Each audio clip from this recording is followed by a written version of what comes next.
السلام علیکم ورحمۃ اللہ وبرکاتہ۔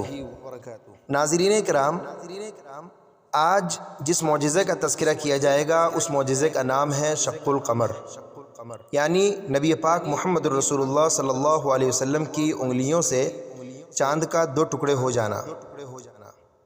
بخاری شریف میں متعدد صحابہ کرام رضوان اللہ علیہ مجمعین سے مروی ہے کہ نبی کریم صلی اللہ علیہ وسلم کی صداقت کے اظہار کے لیے مکی زندگی میں چاند دو ٹکڑے ہوا۔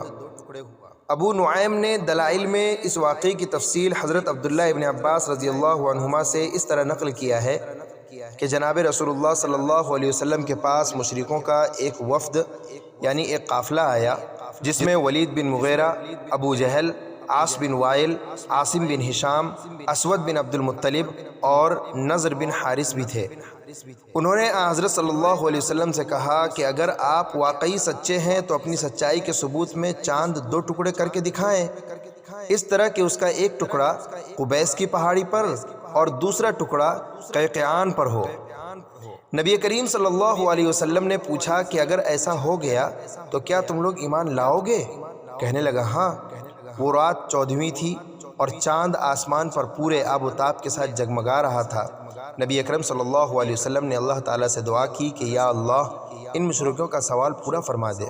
پھر آپ صلی اللہ علیہ وسلم نے انگلی سے اشارہ کیا تو چاند اسی طرح دو ٹکڑے ہو گیا جس طرح کافروں نے کہا تھا۔ حضرت صلی اللہ علیہ وسلم نے فرمایا اے ابو سلمہ اور ارقم، اس پر گواہ رہنا۔ ملا محمد قاسم فرشتہ رحمۃ اللہ علیہ تاریخ ہند میں صفحہ نمبر 489 میں لکھتے ہیں کہ 3 صدی ہجری کی ابتدا میں کچھ عرب مسلمان کشتی پر سوار جزائر سری لنکا کی طرف جا رہے تھے کہ طوفانوں کی وجہ سے جزائر مالابار کی طرف جا نکلے اور وہاں ایک شہر میں کشتی سے اترے۔ شہر کے حاکم کا نام سامری تھا۔ اس نے مسلمانوں کے بارے میں یہودی اور عیسائی سیاحوں سے کچھ سن رکھا تھا۔